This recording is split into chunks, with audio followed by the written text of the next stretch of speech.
In this video, I want to take a look at 5 players that the Big Ten teams have their eyes on. They might be getting close to getting them. They might be flipping them from someplace else. They might be getting flipped from them to another team. Just 5 pieces of interesting news that I saw out there and I kind of wanted to talk about because I've not felt like it's been covered maybe as much as some other places. And a lot of these players are going from a Big Ten team to maybe another Big Ten team. And so it's very interesting stuff. And so I do want to talk about them. I want to revisit Chaz Coleman, the Penn State pass rusher. Now, Penn State fans, don't go anywhere. Okay. I've got a couple players we're going to talk about for you going to your program possibly. So stick with me. All right. But Chaz Coleman, Ohio State, very much wanting to go after Chaz Coleman. He's a fantastic pass rusher. Let me bring up his PFF stats over here, and you guys can see just how fantastic of a pass rusher he is once you look at this kind of stuff. All right, so once you see Chaz Coleman's stats over here, yes, his PFF grade not always the best thing in the world, but when you look at these pressures and how he was able to get after the quarterback, Ohio State, he had 3 pressures in that game. Obviously, FIU, Nevada did a really good job in those games, but if you go to the I go up here to pass rush. I'm on defense. Oh, pass rush isn't there. Anyway, but he's a very good pass rusher. He racked up a good amount of pressures, and even though maybe those first 2 games were not against the best opponents, still a true freshman coming in, being able to do that. He has a very high win percentage on PFF. When you look at other true freshmen in the country, he is among the best, if not the best pass rusher. Sidney Stewart, Zahir Mathis obviously had more pressures than him, but they also had far more playing time than him. Chaz Coleman has a whole lot of potential, and it looked like when the transfer portal began that Chaz Coleman was a lock to Ohio State. However, things have shifted a little bit with LSU and Tennessee gaining some more momentum. Now, why is that? That's because he's been on his visits to LSU and Tennessee. Word is that he will be on his visit to Ohio State on Tuesday, and that will be essentially Ohio State's chance to sway him. He wants to be at Ohio State apparently, but he wants to make sure he's not trying, Ohio State's not trying to get a hometown discount with him or anything like that. So we'll see if Ohio State is willing to kind of put out the money for him. If you think about Chaz Coleman, obviously he is a fantastic player. He's a fantastic pass rusher, but he does have some youth to him. And, he's just a true freshman playing this season, coming out in this year. There is a little bit of apprehension you might have with paying a true freshman, a guy that was just a true freshman, he's going to be a true sophomore, all this money that he might want. We don't really know what his asking price is, and we don't know what LSU and Tennessee really offered him yet, but there is the thought process that Ohio State might have some apprehension here. I've been told that Ohio State doesn't necessarily have to be the highest bidder, but they do need to make sure that they don't insult Chaz Coleman. If Chaz Coleman is getting an offer, close to $1 million, $2 million from LSU or Tennessee, I'm just throwing those numbers out randomly. Those do not actually mean anything. Then he wants Ohio State to be at least in that range. He doesn't want to feel like Ohio State's trying to get him at a discount, which any of us can totally understand. At the end of the day, this is on Ohio State. How much do they value Chaz Coleman? How much do they want to spend to bring him in? They have some other good guys on their team, young guys, but a lot of this hinges on where do they feel like they're at with edge rusher Kenyatta Jackson. And if they feel like Kenyatta Jackson's going to come back for his final year of eligibility, they probably are not going to offer Chaz Coleman as much, but if they feel like Kenyatta Jackson most likely going to move on, then I think that you would see them, kind of make that offer that is very competitive, if not more than what LSU and Tennessee are asking. I don't think they'll do more, but you never know. Ohio State gets really aggressive sometimes for certain kind of players, and we'll see what happens here. The next one that I want to talk about is actually former Ohio State wide receiver, I believe he's a 5-star. If I go to the recruiting, no, he was a 3-star for on 3. He was a 4-star for 247. I read somewhere as a 5-star. That's not, high school over here. Yeah, he's a 5-star for on 3. Okay, there we go.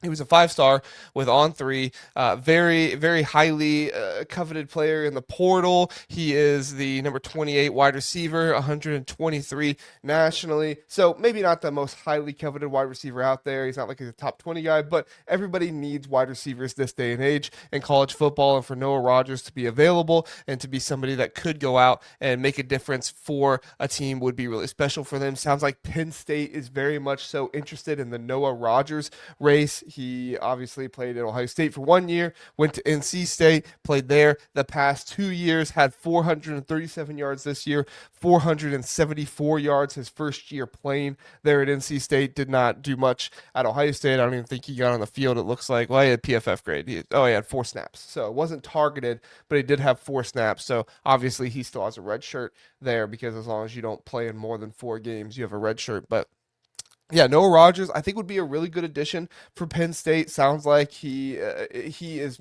going to possibly be visiting some other schools. He either just got done with a visit or just started a visit. Sometimes this stuff is a little bit murky, but I would like to see Penn State try to lock this up before the visit is completely finished and try to get him to not go to a Georgia or something like that. Now, Noah Rogers, he's been through this process before. He transferred from Ohio State before, which is normally a good sign. Normally it shows that they do have some maturity to them and who they are and how they can actually take this process and, just they can take visits elsewhere and still maybe go back to the first place that they visited. So I definitely don't think this is one that if he visits Georgia, he's out on Penn State or anything like that. But I do think if you're Matt Campbell in Penn State, you'd like to lock this one down as quickly as you can, because it would be very beneficial for Penn State and the guys there. Another guy that Penn State is going after is Michigan State running back Makhi Frazier. Now, if you go down here to the prediction machine, you're like, JR, Auburn is way out in front here. Well, that's because Auburn had multiple prediction from guys like Pete Nakos to go to Auburn, but Makhi Frazier, the former Michigan State running back, who is a true freshman or a true sophomore this year. I apologize. True sophomore this year, had a good year, did a good job running the ball. It's just unfortunate he didn't really have all that much help, blocking with the offensive line, which was terrible for Michigan State all year.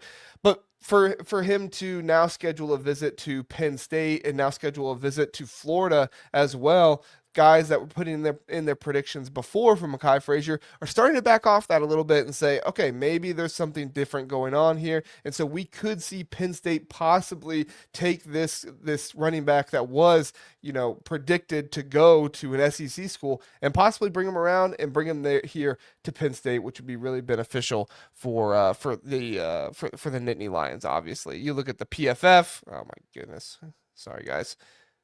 There it is. You look at the PFF here, good runner this season, had over 500 yards rushing, only 2 touchdowns rushing, so it wasn't necessarily, the gaudiest stats in the world or anything like that, but he was a good runner. He had over 7 yards per carry against Michigan, and that's no joke of a run defense there. Over 4 yards per carry in multiple games, and over 7 yards per carry against Western Michigan. Still a true sophomore, and like I said, didn't have a whole lot of help in run blocking and things like that, so that's something I'm not going to give him a whole lot of crap for, but obviously it looks like Penn State wants to find another running back to go with Carson there as most likely the starting running back who's transferring him from Iowa State. They want to find another running back. Could be Makhi Frazier, could be James Peoples. Sounds like they're interested in James Peoples as well. We'll see what happens there, but I do think Penn State is going to get a talented back because it does seem like Matt Campbell is prioritizing that right now. And if Matt Campbell is prioritizing it, it's a pretty safe bet. It might just happen. Another one to bring up here is Trent Wilson, former James Madison offensive lineman. He is transferring, and as you can see there, it's a very tight race between UCLA and Iowa, and those are the 2 teams. Now, this might not seem like the most interesting thing to some people in the world. An offensive lineman, is he going to go to his former coach? Is he going to go to Iowa? I think it's a pretty interesting dichotomy here because you have the former team captain of James Madison considering Bob Chesney at UCLA, but you also have Iowa, which has produced some of the best offensive lines the past few years. It's been arguably the most consistent place for offensive line play, right behind Oregon. Well, I mean, they've been right up there with Oregon the past 2 or 3 years, really ever since Tim Lester came into play there. So Tim Lester's done a really good job of putting together some really good offensive lines. And if you're a guy that is serious about your development and continuing to play football, as I'm sure Trent Wilson is, he seems like somebody who's very driven. He played as a freshman there at James Madison. I'll pull up his stats for you so you can see those while I continue to talk about him.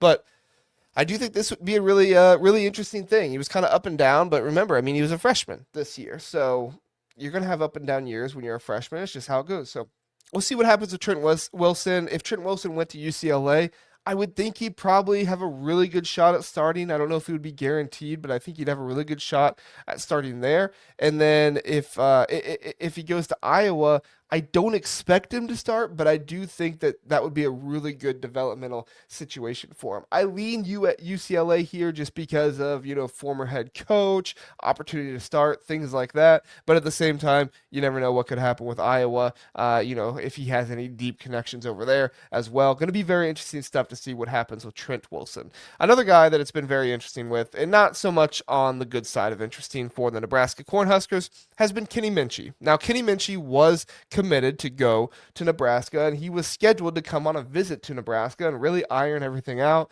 and sign the stuff and get his NIL put together and everything on Tuesday. But sounds like Kentucky made the call and said, "Give us your number. We will pay you whatever you want." Once they lost out on Sam Leavitt, they got desperate. They went to Kenny Minchey and said, "Give us whatever number you want."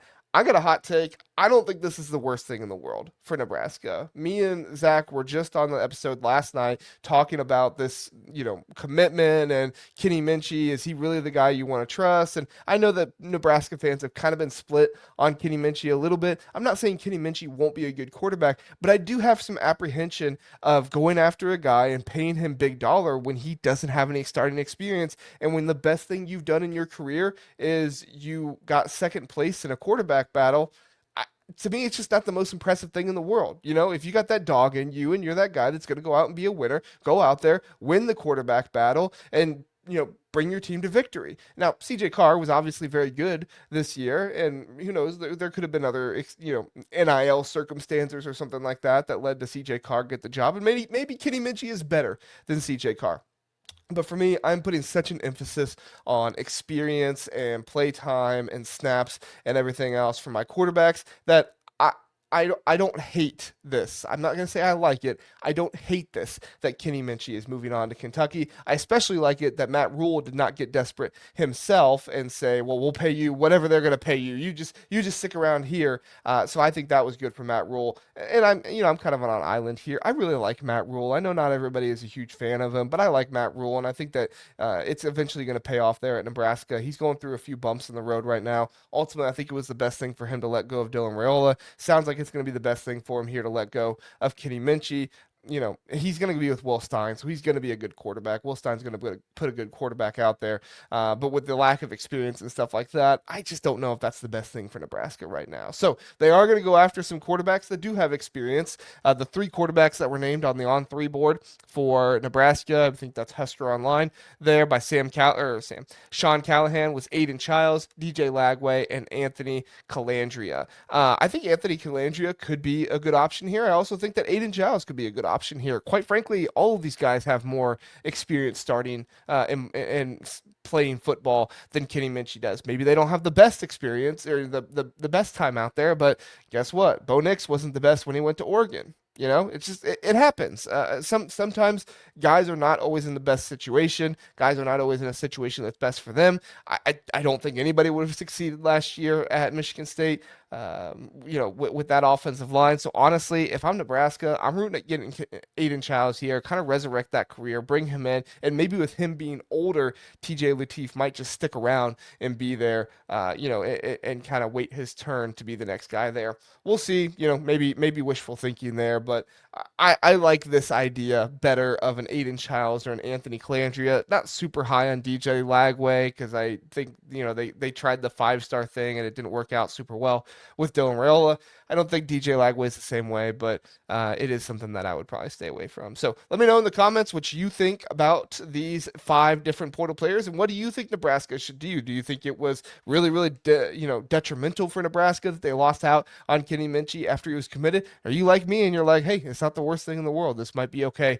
for Nebraska. Would love to hear your thoughts. As always, please do like, subscribe here to the Big Ten Huddle. Really helps us out. If you're listening on podcast, 5-star rating and review always helps as well. We would really appreciate it if you made that happen. We'll take a quick break. We'll be right back.